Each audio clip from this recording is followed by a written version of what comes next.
Objectif, définition.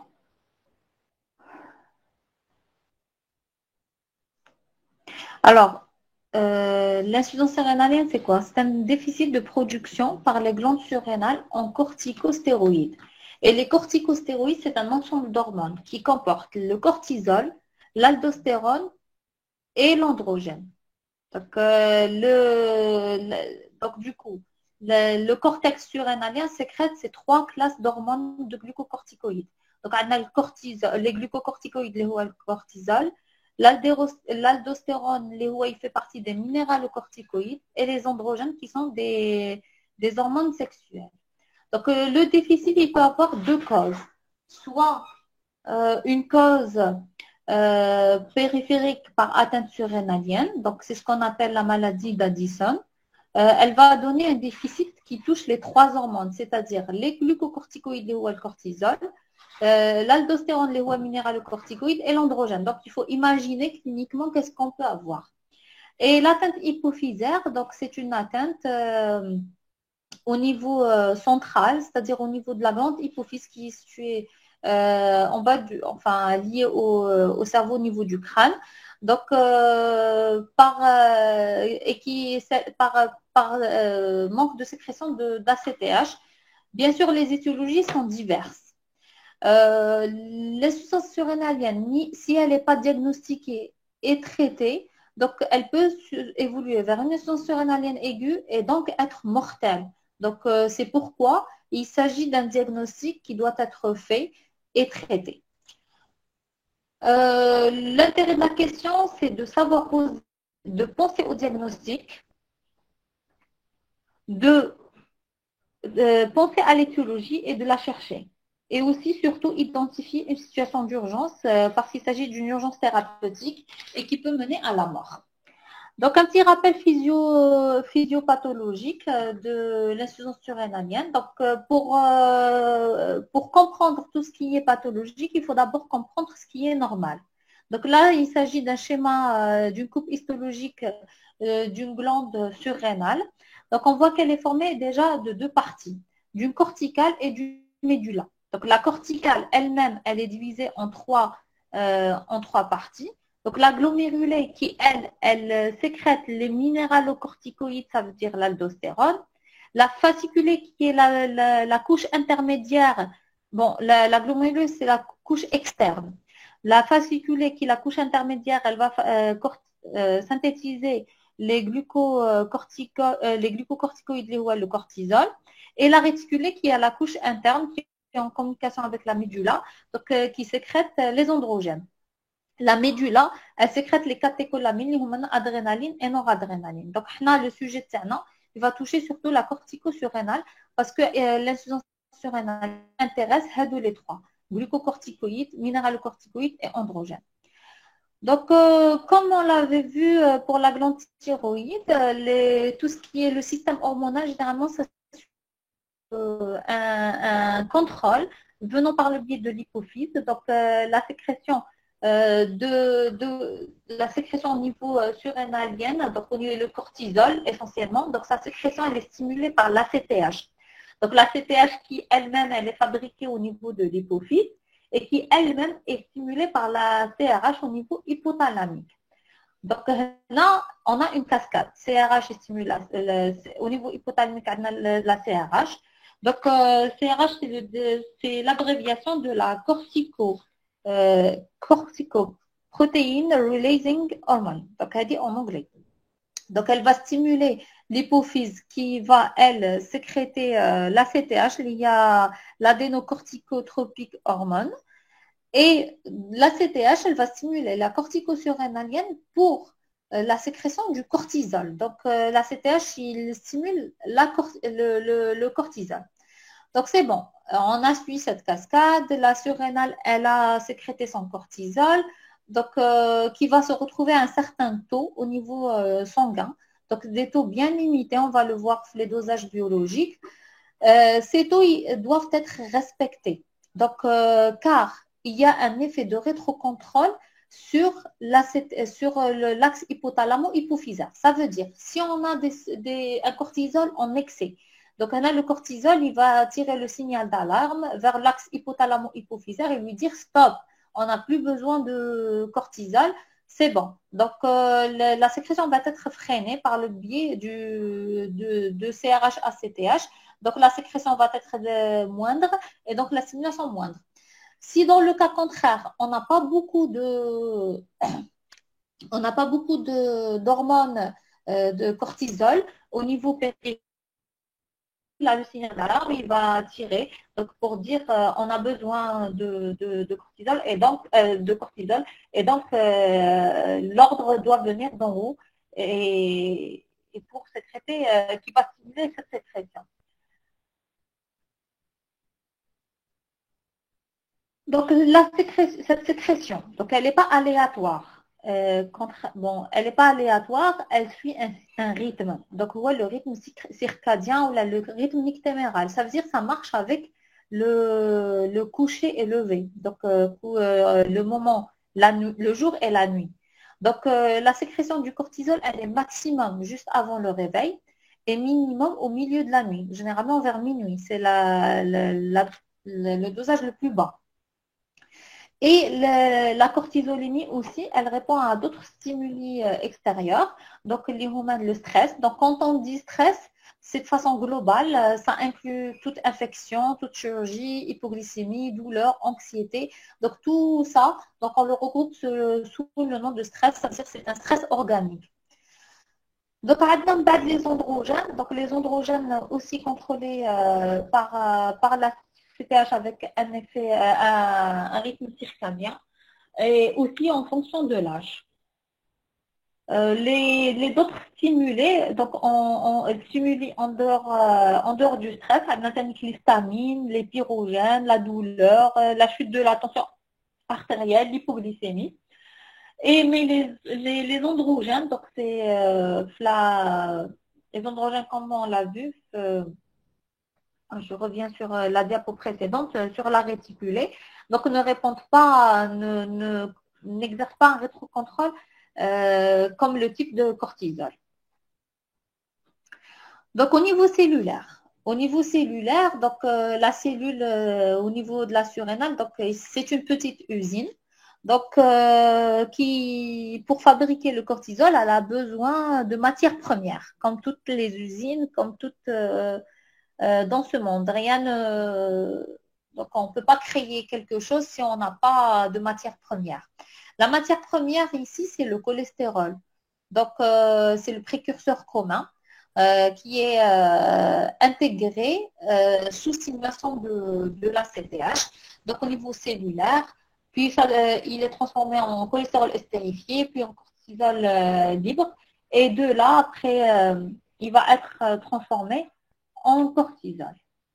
Bon, j'ai pas mis les détails biochimiques parce que ça reste, nous, c'est surtout d'un point de vue clinique et biologique qui vous intéresse. D'un point de vue biochimique, vous devez juste apprendre retenir le précurseur commun. Puis là, comme toutes les hormones aussi, donc le cortisol, il va circuler dans le sang. Mais pour qu'il circule dans le sang, il doit répondre à des règles, comme toutes les hormones aussi. Donc généralement, les hormones sont liées à des protéines. Dans ce cas, il est lié à la transcortine. Donc le cortisol libre va se lier à la transcortine. Donc la transcortine, elle est synthétisée au niveau du foie, il y a l'albumine. Donc, une fois le cortisol plasmatique il est lié, donc il pourra faire on va dire, ses missions. Et après, donc, pour qu'il soit éliminé, il devra passer par le foie et éliminé par le rein. Donc, l'élimination au niveau du rein, elle se fait sous forme de cortisol libre et essentielle. Il y a bon, la demi-vie du cortisol, donc elle est de 90 minutes. L'aldostérone au niveau du sang lié aussi, il est lié à la transcortine et à l'albumine, sa demi-vie, elle est de 20 minutes. Donc ils sont éliminés par les reins, donc j'ai oublié de dire pour l'aldostérone aussi. Il y a certains facteurs qui vont c'est le taux qui est dosé, on va dire, le taux du cortisol total. Ce sont des facteurs qui vont influencer la synthèse de la protéine transportrice. Par exemple, comme dans la grossesse et les œstroprogestatifs, ils vont augmenter la synthèse de la transportine et donc on aura une augmentation du cortisol dosé. Donc on aura une légère augmentation par le cas. Sinon, dans l'insuffisance hépatique, c'est le contraire. C'est-à-dire qu'on n'a pas assez de protéines transportrices, donc les transporteurs vont diminuer et donc on va avoir moins de cortisol total au niveau du sang. Voilà un petit récap, donc un petit récap schématique de la corticosurrénale, de la médulosurrénale, des différentes couches qui sécrètent les différentes hormones avec le système rétrocontrôle. D'un point de vue, donc on a vu tout ça. Maintenant, il faut voir ce cortisol, il sert à rien. Il sert à quoi plutôt? Donc, il va servir à quoi? Déjà, à la base, on a dit que sa sécrétion, elle est épisodique et variable. Donc, elle suit les pics d'ACTH. Il y a les pics, donc sont une dizaine de pics par 24 heures, mais le pic majeur au niveau du matin, le pic majeur est au matin, c'est-à-dire avant le lever. Elle est au minimum au milieu de la nuit. Les fonctions du cortisol, c'est quoi? Donc, pourquoi ce cortisol, il est très, très important dans le corps? Déjà, primo, parce qu'il va influencer intervenir dans beaucoup de métabolismes. Donc, il a une action, c'est-à-dire, déjà, il permet de tolérer un stress prolongé. C'est-à-dire, les personnes qui ont un déficit en cortisol, ils ne tolèrent pas le stress. C'est-à-dire, le stress, il va provoquer des réactions très, on va dire, qui peuvent les mener en réanimation. Il agit sur l'économie d'énergie au niveau du corps, donc en diminuant la synthèse protéique, donc il augmente la protéolyse. Il diminue l'utilisation périphérique du glucose.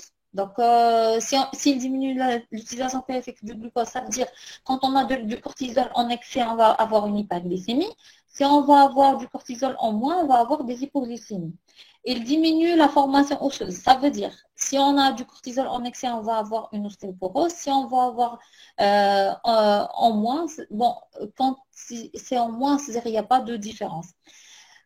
Il augmente la masse grasse viscérale. C'est dans le cas où, quand on a le cortisol en excès, c'est pourquoi on a la prise de poids et une graisse qui est en excès. Par contre, quand on a un cortisol qui est en moins, c'est-à-dire le cas de la naissance surrénalienne, on va avoir plus un amaigrissement parce que l'action va s'inverser.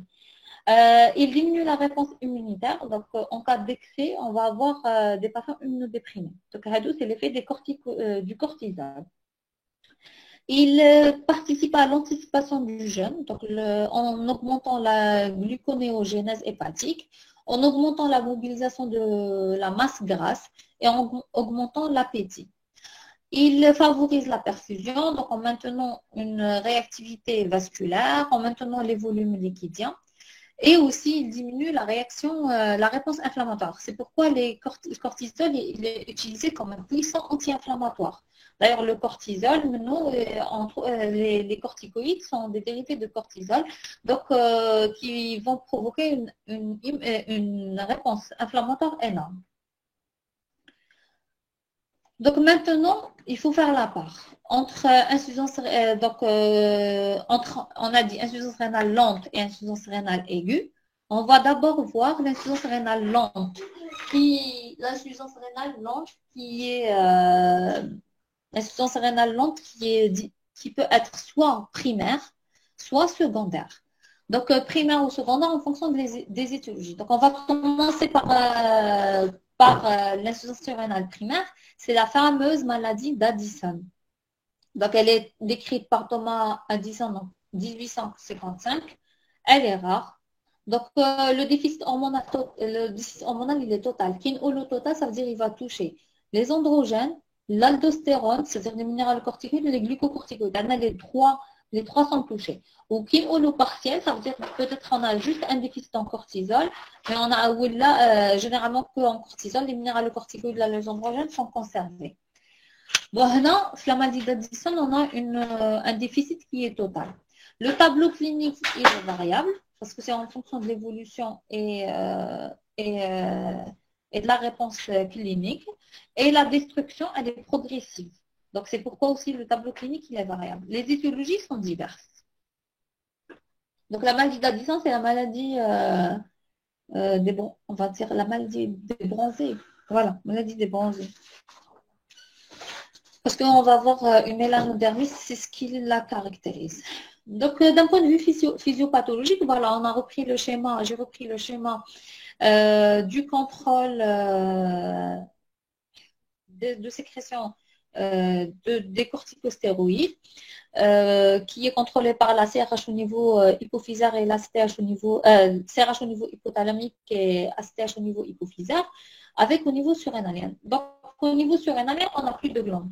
On n'a plus de glandes, on n'a plus d'usine fonctionnelle. C'est bon, on n'a plus de cellules qui peuvent fabriquer ces hormones. Vu qu'on n'a pas ces cellules, c'est bon, on n'a pas d'où les ramener. Il y a stop production. Elle est périphérique. L'hypothalamus, ils vont envoyer la TH et la TRH, mais ça ne sert à rien parce que les cellules sont détruites, parce qu'il n'y a pas d'usine fonctionnelle. C'est comme si on avait, tout, la matière grasse,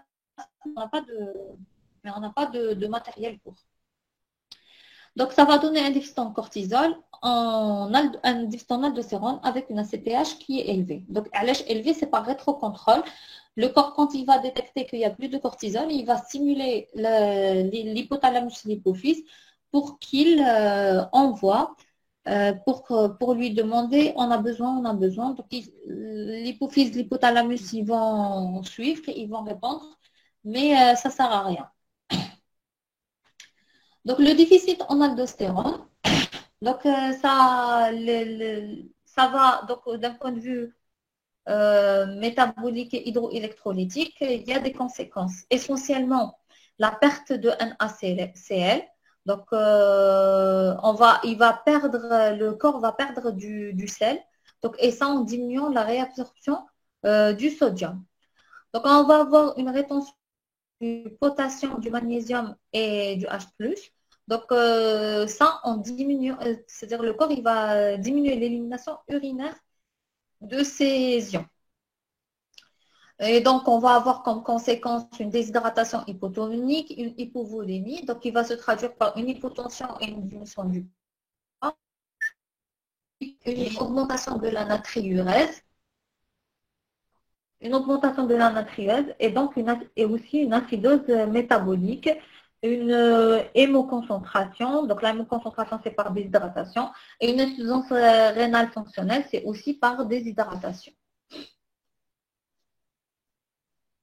Pour le déficit en cortisol, lui, il va donner, parce qu'on a dit l'atteinte, à les trois. Donc, on a l'aldostérone, le cortisol. Donc, le cortisol, on a vu ses missions normalement donc ça dit que la courbe, qui dit diminution, dit les rôles du cortisol vont s'inverser. Donc, avec une diminution de la néoglucogénèse, donc des tendances à l'hypoglycémie, donc le cholestérol, il diminue plus la synthèse lipidique. Vu qu'on n'a pas, il y aura une lipogénèse. Donc, on aura une diminution d'expression de l'eau libre. Et cliniquement, ça se traduit par une asthénie, anorexie, des douleurs abdominales, douleurs articulaires, de la fièvre et une hypotension artérielle. En réponse à ça, donc vu qu'on a un rétrocontrôle, le rétrocontrôle, il est fait que par le cortisol. Donc, on va avoir une augmentation de la CRH. Donc, et la POMC. Donc, bon, la POMC, mais c'est la pro-opiominéralocortine. Donc, c'est quoi la POMC? Donc, c'est un précurseur de ACTH et MSH. C'est-à-dire, pour avoir l'ACTH, on doit d'abord passer par la POMC. Donc, il est important de la citer parce que quand la CRH au niveau hypothalamique va stimuler la synthèse de la POMC au niveau antéhypophysaire. La POMC stimule en parallèle la sécrétion d'ACTH, la synthèse d'ACTH et la synthèse aussi dans la foulée de BMSH. Alors, le MSH, le rôle, c'est stimuler les mélanocytes à fabriquer la mélatonine. la particularité de la maladie d'Addison, par cet effet qu'on va avoir cet aspect bronzé. C'est-à-dire, la maladie des bronzés. C'est-à-dire, on va avoir une mélanodermie qui est bien répartie. Je vais le détailler sur la clinique. C'est par ce biais. Donc, biologiquement, c'est le détail qui fait la différence déjà entre périphérique ou entre central. Le déficit en androgène, donc il n'y a pas de grandes conséquences cliniques. Donc, chez la femme, si. Donc, chez la femme, on peut avoir des conséquences, mais chez l'homme, non. Donc, chez la femme, on aura une diminution de la libido, une disparition de la pilosité. Par contre, chez l'homme, il n'y a pas de grandes conséquences à l'âge parce qu'on a déjà une production de testostérone par les testicules qui est normale. Donc, dans l'état où l'homme, il a une production de testostérone normale par les testicules. Donc, il y a la différence chez l'homme et chez la femme. Bon, un petit récap, mais c'est un peu flou. Pour le cliniquement, donc tout ce qui est maladie hormonale, généralement le diagnostic il est clinique, puis après confirmé par la biologie. Donc cliniquement, l'insuffisance primaire, surrénalienne primaire à maladie d'Addison, c'est une forme insidieuse, c'est-à-dire elle survient lentement. Donc le signe le plus important, c'est la mélanodermie, donc ce qui est le teint bronzé. Donc, généralement, ce sont des patients quand ils viennent en consultation. Quand on suspecte une insuffisance surrénalienne, on va leur poser la question, est-ce que votre teint a changé? Est-ce qu'on demande la question à l'entourage? Est-ce qu'il y a un changement de couleur? Est-ce que des fois même carrément on demande des photos, donc des photos antérieures avec lesquelles on va comparer le teint, on va comparer la modification de la peau pour voir est-ce qu'il y a vraiment une mélanodermie ou pas. C'est-à-dire pour avoir un signe objectif. Donc cet aspect bronzé, il n'est pas homogène. C'est pas qui moi qui ne me le bahar où il est bien et homogène. Donc le teint bronzé, il n'est pas homogène. Il survient surtout au niveau des zones exposées. Donc aux zones exposées, ça veut dire le visage, les coudes, le cou. Il survient au niveau des zones de pression, au niveau des zones de frottement, qui moi les coudes, les genoux, les plis articulaires. Au niveau des régions pigmentées, qui moi par exemple les organes génitaux externes et les plis palmaires. Les muqueuses aussi, muqueuses buccales, génitales, donc ils donnent un aspect de taches ardoisées. Et les ongles sont striés, donc ça donne un aspect d'ongles striés au niveau des fanères. Pour les troubles, on peut avoir aussi cliniquement des troubles digestifs, donc avec une anorexie et des constipations. L'asthénie, elle est quasi constante, donc elle est physique. Donc, hadi c'est le mot-clé. L'asthénie, la maladie d'Addison, elle est physique, psychique et sexuelle. Donc, c'est ça le mot-clé de la maladie d'Addison. Asthénie, physique, psychique et sexuelle. Un amaigrissement, donc avec une appétence pour le sel et une hypodipsie, avec une hypotension artérielle qui est constante par hypovolémie. Donc, pour les signes, la forme typique. On peut avoir, comme toutes les maladies, des formes atypiques, donc des malaises hypoglycémiques, juste devant une irritabilité ou la tendance dépressive, des crampes des membres inférieurs. Donc, les crampes, c'est par des troubles ioniques, les troubles génitaux chez la femme, les arthralgies, les calcifications des tendons et les pavillons auriculaires. Donc, quelques photos donc, qui montrent l'aspect au niveau des muqueuses, au niveau des ongles et au niveau des plis palmaires. Donc, ce sont des taches ardoisées dans ces différentes régions. Bon, la répartition par pourcentage, généralement, la fatigue et l'anorexie sont présents à 100%. Les troubles gastro-intestinaux sont majoritaires, donc à 90%. Les troubles du cycle menstruel sont à 50%. Puis après, on va avoir les autres signes qui peuvent être présents ou absents en fonction. Donc, comme les troubles neuropsychiques, la tendance à la dépression, la myalgie, les malaises. L'amaigrissement aussi, l'hyperpigmentation qui est à 90%, l'hypotension qui est quasi constante, et les anomalies biologiques comme l'hyponatrémie, l'hyperkaliémie et l'hypercalcémie. Donc, on a déjà, cliniquement, on va dire, on a pensé à une insuffisance surrénale primaire. Là, maintenant, il faudra le confirmer. Donc, on va le confirmer par un diagnostic donc plutôt biologique.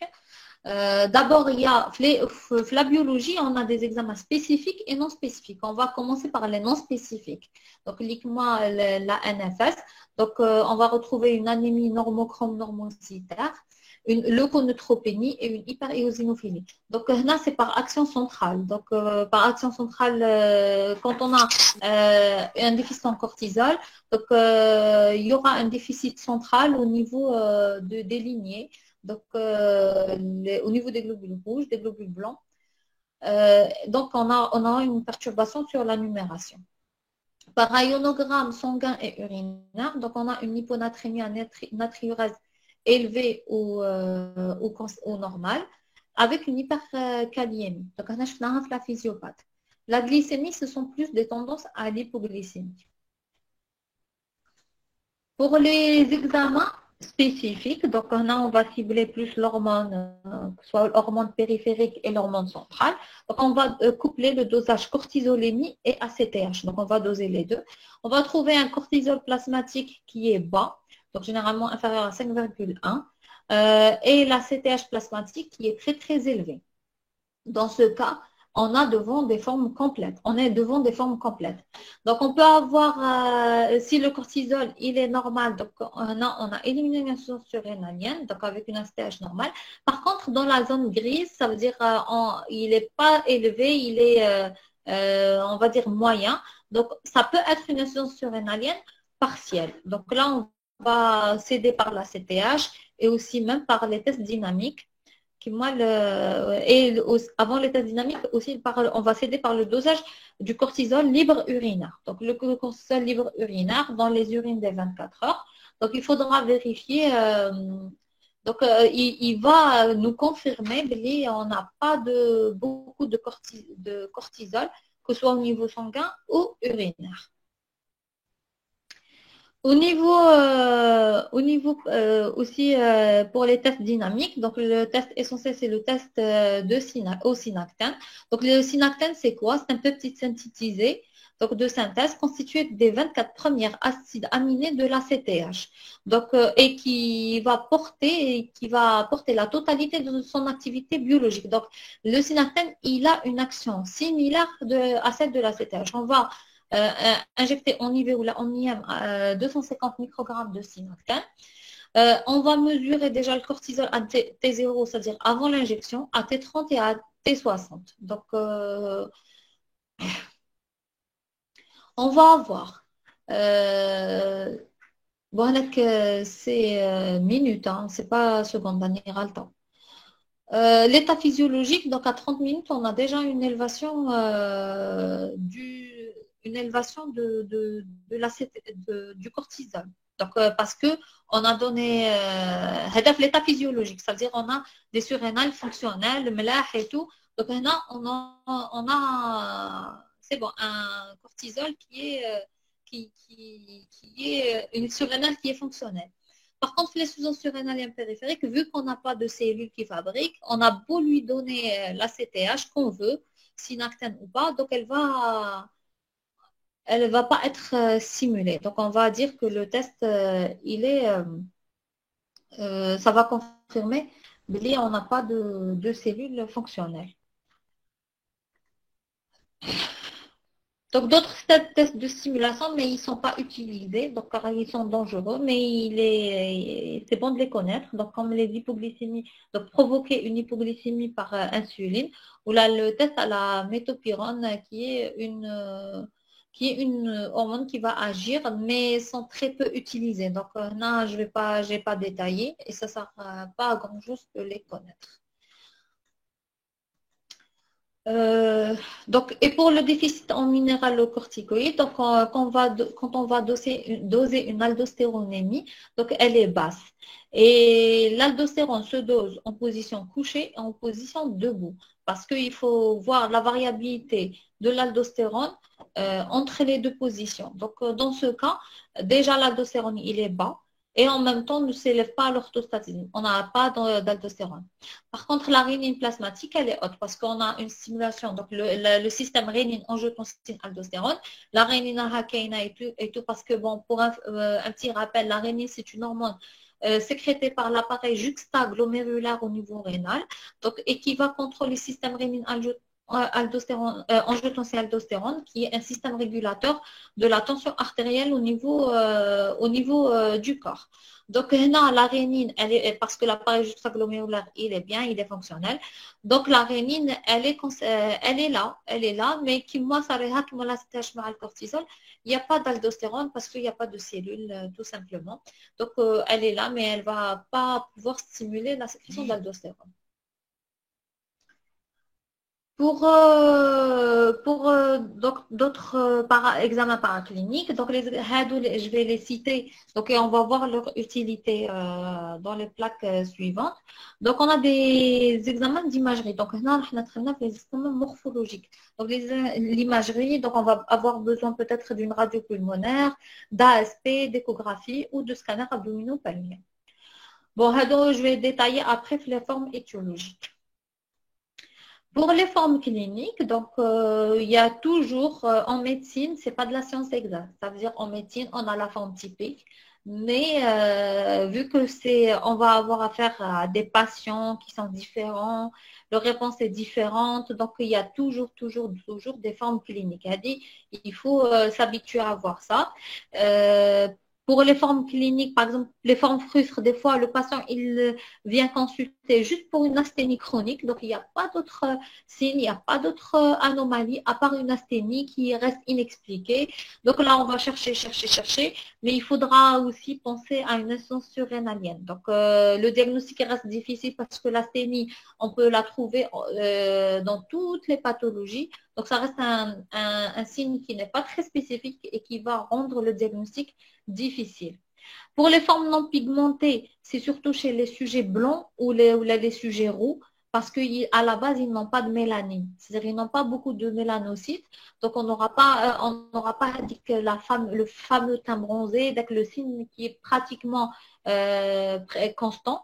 Donc, on ne va pas l'avoir. Donc, ça rend l'examen un peu difficile. Donc, à l'IHANA, il faut tenir compte du terrain, il faut tenir compte du phénotype du patient. Donc, là, ça nous permet d'avoir une vision globale de nos patients et ne pas focaliser juste sur quelque chose parce que c'est en médecine, c'est pas il faut pas être psychorigide, on va dire. Donc, pour le diagnostic différentiel, donc devant une mélanodermie, parce que c'est le signe le plus fréquent, donc il faudra penser à d'autres pathologies qui peuvent donner ça aussi.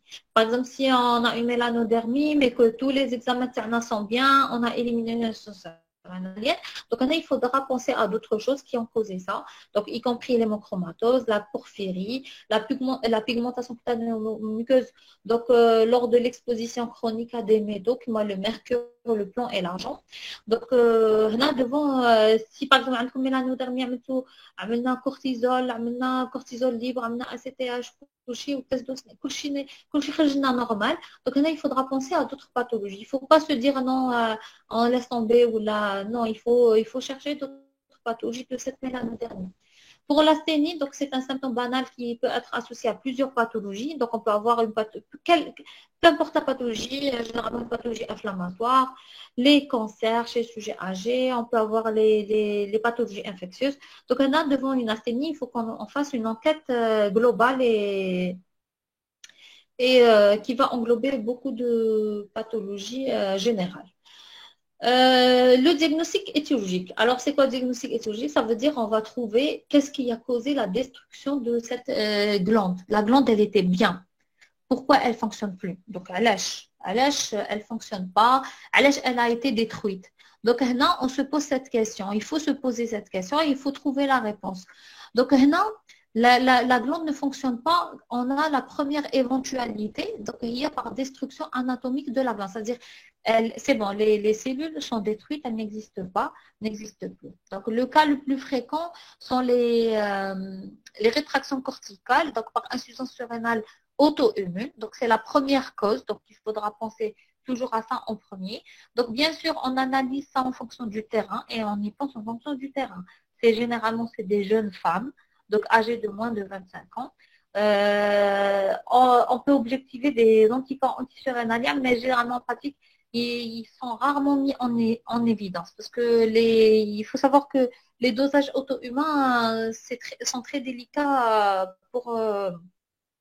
à mettre en évidence. Il y a beaucoup de faux positifs ou la faux négatifs. Tandis le terrain, donc on va chercher une association aux maladies auto-immunes, qui m'a par exemple une thyroïdite d'Hashimoto, un vitiligo, un diabète de type 1.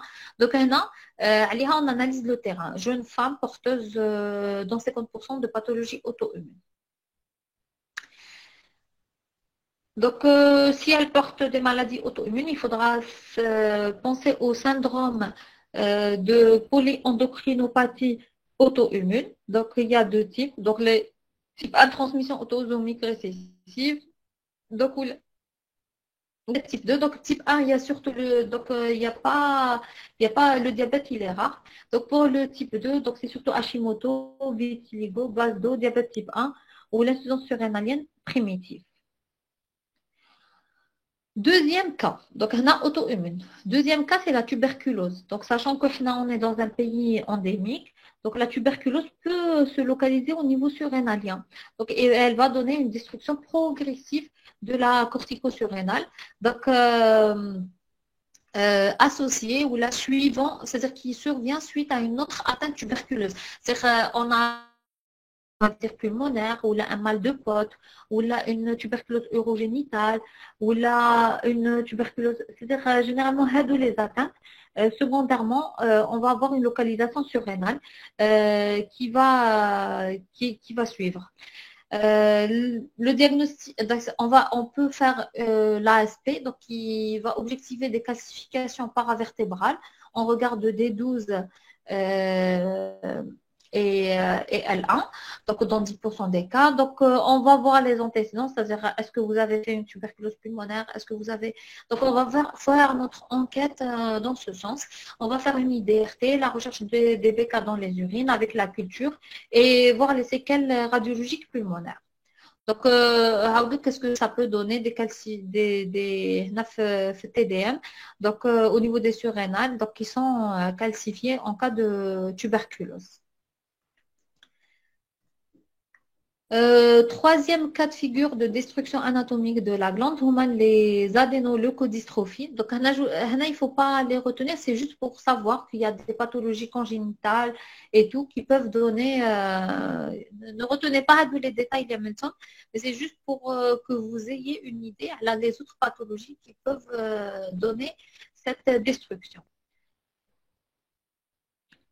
Puis après, les affections survenant dans un contexte d'immunodépression, comme contexte de sida, les mycoses, donc on a l'histoplasmose, la cryptococcose, la coccidiomycose, donc virale, le CMV, HIV, donc on a déjà dit. Donc un ACTDM, donc on aura une augmentation du volume des surrénales, donc par effet inflammatoire donc, et destructeur, donc c'est-à-dire par infiltration. Pour les localisations tumorales, donc surrénaliennes bilatérales, donc comme dans les cas de métastase de cancer bronchique ou là du sein, mais l'insuffisance surrénale, elle est lente. Par exemple, dans les lymphomes, aussi le diagnostic se fait par TDM. Les maladies de surcharge. Alors, les maladies de surcharge, c'est quoi? On aura des dépôts de substances au niveau des surrénales. Donc, avec le dépôt, il va détruire les cellules, comme dans les cas d'amylose, dans les cas de maladie de Wilson ou là d'hémochromatose. On a les cas aussi d'hémorragie bilatérale des surrénales qui va donner une destruction cellulaire surrénalienne. Comme chez l'enfant, c'est les septicémies à pseudomonas et les méningococcémies. Ou chez l'adulte, traitement anticoagulant ou bien des fois une anomalie de coagulation. Donc, là, c'est bon. Donc, les destructions. Donc, maintenant, les destructions, on va entamer les insuffisances de production. Alors, insuffisance de production, c'est quoi? Ça veut dire la cellule, elle est là, la surrénale, elle est là, mais elle ne fonctionne pas. Ça veut dire elle est au repos. Il y a pas de production. C'est-à-dire l'usine, elle est là, mais le matériel n'est pas là. Ou là, il y a un déficit dans la chaîne de production, quelque part dans la cellule. Là, c'est une insuffisance de production, on va dire. Donc, la première des causes, c'est l'hyperplasie congénitale des surrénales. Donc, là, c'est congénital. Donc, c'est un déficit en 21 hydroxylase ou bien en 11 bêta hydroxylase. Donc, Nathalie, que je vous ne retenez juste le titre, juste le titre de la maladie. Donc, une hypoplasie congénitale des surrénales aussi. Donc, c'est une hyperplasie, une hypoplasie. Donc, par mutation des gènes, ou hypogonadisme, hypogonadotrope. Donc, il a associé à une hypogonadisme. Pour les causes iatrogènes, donc la surrénalactomie chirurgicale, la surrénalactomie chimique par anticorticosolique de synthèse, qui m'a par exemple kétoconazole, l'OPDD1 ou la mitopyrone, donc ils vont mettre la surrénale au repos. Maintenant, donc comme troisième aussi, qui moi la destruction, l'insuffisance de production, on a en troisième le syndrome de résistance à la CTH par mutation de son récepteur. C'est-à-dire au niveau, les récepteurs, il va muter, donc c'est-à-dire et il va pas recevoir la CTH. Donc la CTH kaina, la cellule elle est fonctionnelle, mais la stimulation avec le récepteur où il va le récepteur qui reçoit la CTH il est défaillant. Donc il n'y aura pas la liaison ACTH récepteur qui pourra stimuler l'opération de synthèse de cortisol. C'est bon, comme maintenant le primaire, donc maintenant on passe par la secondaire, qui est plus fréquente que la maladie d'Addison. Les présentations cliniques, elle est différente. Donc, on a une diminution de sécrétion d'ACTH avec une conservation de la fonction minéralocorticoïde. C'est-à-dire, l'aldostérone, il est fonctionnel. Ou l'androgène. On a juste une anomalie au niveau de l'axe corticotrope, c'est-à-dire juste une anomalie au niveau du cortisol. Minéralocorticoïde, c'est beaucoup c'est primitif, c'est primaire. Donc, la maladie d'Addison. Donc, secondaire, je reprends le schéma qu'on a mis tout à l'heure, donc avec le fonctionnement hypothalamo-hypophysaire surrénal.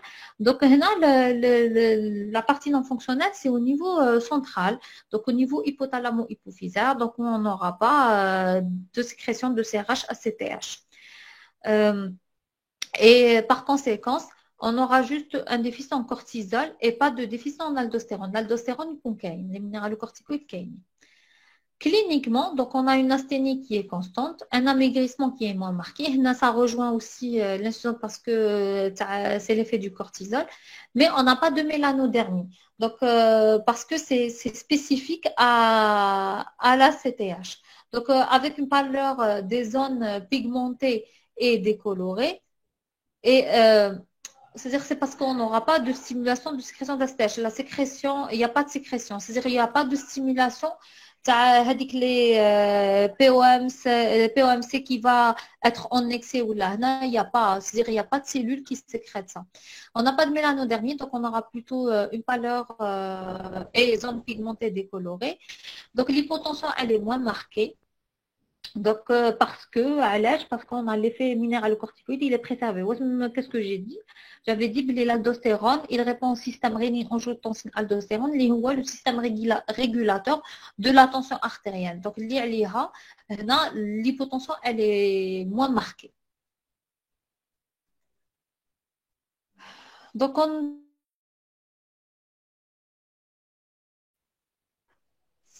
Oui, c'est bon.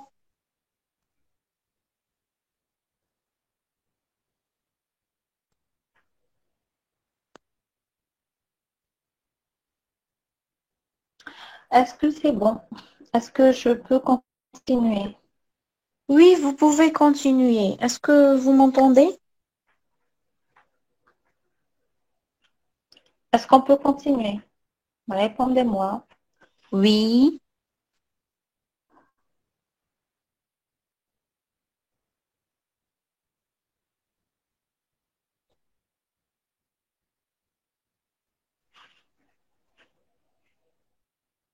Dalal, s'il te plaît, réponds-moi sur Messenger. Est-ce que c'est bon là, non? Oui, je vous réponds Messenger. Ça, apparemment, ما كيسمع. C'est bon ou pas? Vous la C'est bon, répondez-moi par micro, là. c'est bon. Normalement, c'est bon, hein.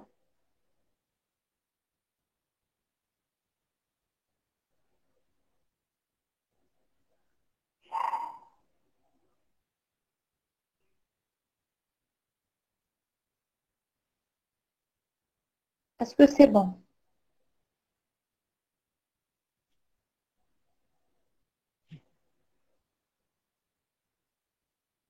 Très bien. Donc, on va reprendre là où on s'est arrêté.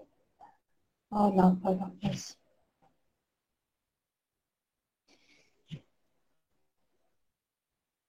C'est bon, bien. Très bien. On va reprendre.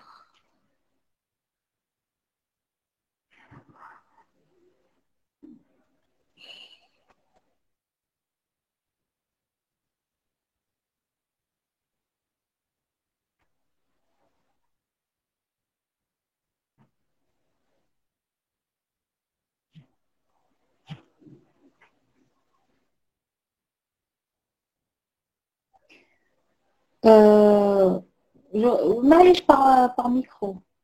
Ça ne me dérange pas. Par micro, au moins que c'est mieux, je pense. C'est plus pratique. D'accord?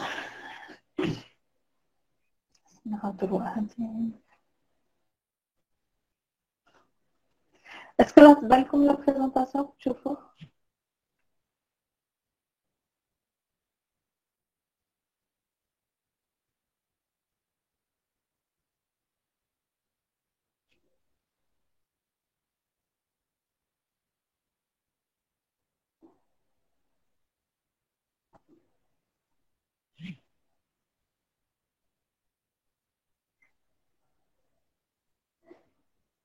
Est-ce que vous voyez quelque chose?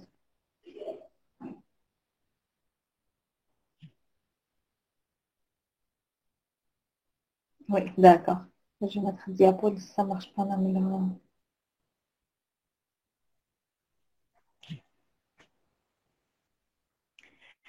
Normalement, c'est bon, Yak.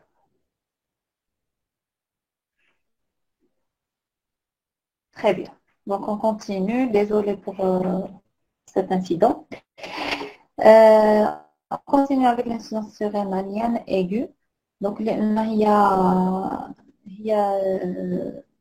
voilà, les différentes circonstances de découverte, les différents signes cliniques, les troubles de la conscience, l'asthénie, l'agitation, donc collapsus hypovolémique, les signes de déshydratation extracellulaire, l'hyperthermie, les myalgies, crampes, arthralgiques, les signes d'hypoglycémie. Généralement, il gît dans un tableau de réanimation. Ce qui fait l'urgence thérapeutique et l'urgence diagnostique. Donc, il y a quelques autres formes qui sont monosymptomatiques. Donc, par exemple, un collapsus isolé inexpliqué, il faudra penser à une insuffisance surrénale aiguë. Les symptômes neurologiques, psychiatriques ou méningés. Les hypoglycémies, l'hyponatrémie, la déshydratation, ou tableau gastro-entérite aigu ou d'urgence chirurgicale abdominale. Donc, là, si des fois il y a un doute, est-ce que donc il ne faudra pas hésiter à doser la cortisone. Biologiquement, une hyponatrémie avec natriurése élevée, une hémoconcentration par déshydratation, une insuffisance rénale fonctionnelle, une hypercalémie avec kaliurèse basse, une acidose métabolique, une hypoglycémie, un déficit en glucocorticoïdes ou en minéralocorticoïdes quand il s'agit de la primaire. Donc le traitement, c'est quoi? Alors, le but, c'est de substituer les déficits en cortisol et en aldostérone. On a un déficit. La logique des choses, c'est de le substituer afin de corriger ces anomalies. Les moyens et indications. Donc, c'est un traitement simple, accessible et très facile. Donc, il suffit d'y penser. Les moyens, donc, par l'hydrocortisone, donc c'est des comprimés dosés à 10 mg qui sont sécables. La dose, elle est de 20 à 30 mg par jour en 2 ou 3 prises. Généralement, on donne les 2 tiers le matin et un tiers à midi. Donc, le traitement, il est à vie. La fludrocortisone, donc c'est pour la substitution en minéralocorticoïdes, mais c'est indiqué quand on a on va dire des troubles, que ce soit ioniques ou sur le plan tension artérielle sévère.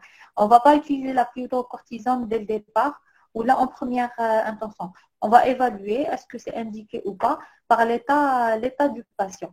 Donc, ce sont des comprimés dosés à 50 microgrammes. On peut donner 50 jusqu'à 100 microgrammes par jour, une prise au lever. Donc, le fludrocortisone, on la donne en fonction de l'état général. On ne va pas la donner pour état général et état ionique. Donc, on ne va pas la donner pour tous les patients qui font une insuffisance surrénale primaire. Donc, pour l'insuffisance surrénale secondaire, donc aussi le traitement, c'est l'hydrocortisone, adapté à la sécrétion résiduelle. Donc, les doses sont plus faibles que dans la primaire. Donc, généralement, il y a 10 à 20, mais on donne 20 mg en 2 ou 3 prises. Donc, on va donner aussi les 2 tiers le matin et le 1 tiers à midi. Dans la fludrocortisone, elle n'a pas d'indication vu qu'on n'a pas d'anomalie en minéralocorticoïdes. Bien sûr, traitement étiologique, traitement antituberculeux, traitement d'adénome hypophysaire, traitement de maladie de surcharge, chirurgie. Donc, maintenant, c'est en fonction de l'étiologie qu'on va trouver. L'efficacité, donc, là, on va faire une surveillance éducation pour juger de l'efficacité du traitement. Donc, comment on va voir si le patient il répond bien, il répond ou pas, ou là, il répond bien ou partiellement. Donc, c'est le poids, le bien-être, l'absence d'hypotension orthostatique, l'absence de signes de surdosage. Biologiquement, c'est un ionogramme sanguin normal, une activité rénine plasmatique normale. Il faut prévenir aussi, le but aussi dans un cadre préventif pour prévenir une décompensation. Il n'y a pas mieux pour prévenir qu'éduquer le patient. Donc, pour la maladie d'Addison, porter en permanence une carte d'additionnement. Donc, lui expliquer que le traitement, il est à vide sans interruption, avec un régime normosodé, pour éduquer le patient pour qu'il sache identifier les situations à risque et prendre les mesures adéquates dans ce cas. Par exemple, doubler ou tripler les doses d'hydrocortisone dans le cas d'une fatigue anormale, d'intervention chirurgicale, d'extraction dentaire, d'infection, de stress, de séjour en pays chaud. Donc, il faut qu'on éduque notre patient. Les voilà, quand vous faites ça ou ça ou ça, quand vous avez ça, ou bien une infection. Donc, quelconque infection urinaire, pulmonaire, ORL, une grippe, donc il faudra penser à doubler ou tripler la dose. C'est-à-dire, on est passé du mode automatique du réglage des hormones au mode manuel. Parce que dans ces situations-là, généralement, c'est le corps qui va stimuler, donc en répondant à différents stimuli qu'on a déjà vus. Mais là, généralement, le corps, il les identifiait, il répondait à ça tout seul. Mais là, le corps, il ne sait plus faire ça. Donc, c'est à la personne de prendre le relais, d'identifier les situations et de doubler, tripler les doses, d'adapter les doses en fonction de la situation. Il faut éviter certains médicaments comme les laxatifs, les diurétiques, car il y aura une perte hydrosodée. Et le patient doit disposer d'une ampoule d'hydrocortisone injectable à utiliser en cas de troubles digestifs ou de suspension de l'alimentation orale. Pour l'insuffisance surrénalienne aiguë, donc là c'est l'indication d'hospitalisation. Il faut corriger l'hypovolémie avec une réhydratation intraveineuse par du sérum salé isotonique ou glucosé isotonique avec ACL, surtout s'il y a tendance hypoglycémique, il faudra mettre aussi du glucosé. Passer de l'hydrocortisone en intraveineux 100 mg toutes les 6 heures, puis diminuer la dose progressivement. Et après 3-4 jours, passer à la voie orale. C'est-à-dire, généralement, schéma, c'est 100 mg toutes les 6 heures pendant 24 heures, puis 100 mg toutes les 8 heures, puis 100 mg toutes les 12 heures. Puis après 3-4 jours, on va passer à la voie orale.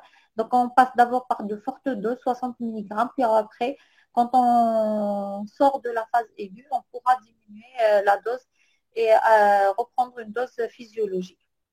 Rejeter le traitement et traiter le facteur déclenchant par exemple, toute infection, comme une infection urinaire, infection pulmonaire, IDM, chirurgie, plaie, tout et n'importe quoi. Donc, il faudra les chercher et les traiter. Une surveillance soigneuse de la tolérance du traitement, donc pour qu'on ne retombe pas en insuffisance rénale. Donc, j'ai mis un petit volet parce que, un petit nota bene, on va dire, de la corticothérapie qui, en pratique quotidienne, c'est la cause la plus fréquente d'insuffisance rénale secondaire.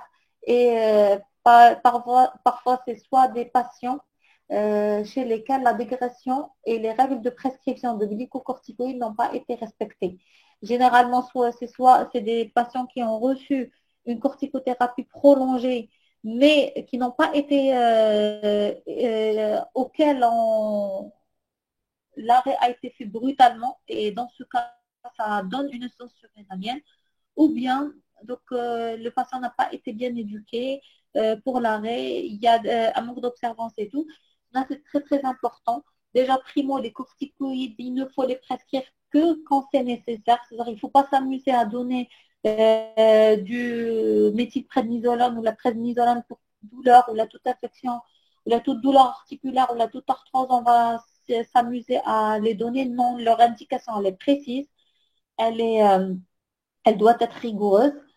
Donc, avec un arrêt qui est rigoureux. Donc, la diminution de la posologie doit être très, très progressive. Avec dosage du cortisol à l'arrêt du traitement. En conclusion, donc, c'est un manque d'hormones surrénaliennes. Les étiologies sont diverses et les mécanismes variables. Vont donner des signes cliniques du typique aux formes atypiques de fréquence variable. Peut se décompenser à tout moment, donc avec des facteurs déclenchants aussi variables. Le risque, c'est de mettre en jeu le pronostic vital. Le traitement, il est simple et efficace, donc, mais il suffit d'y penser, de doser, de faire le diagnostic et de traiter.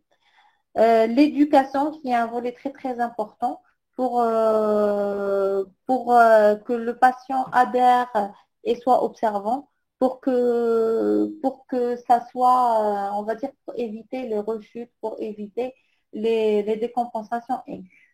Et voilà, donc les différentes références. Et merci. Alors, maintenant, est-ce qu'il y a des questions?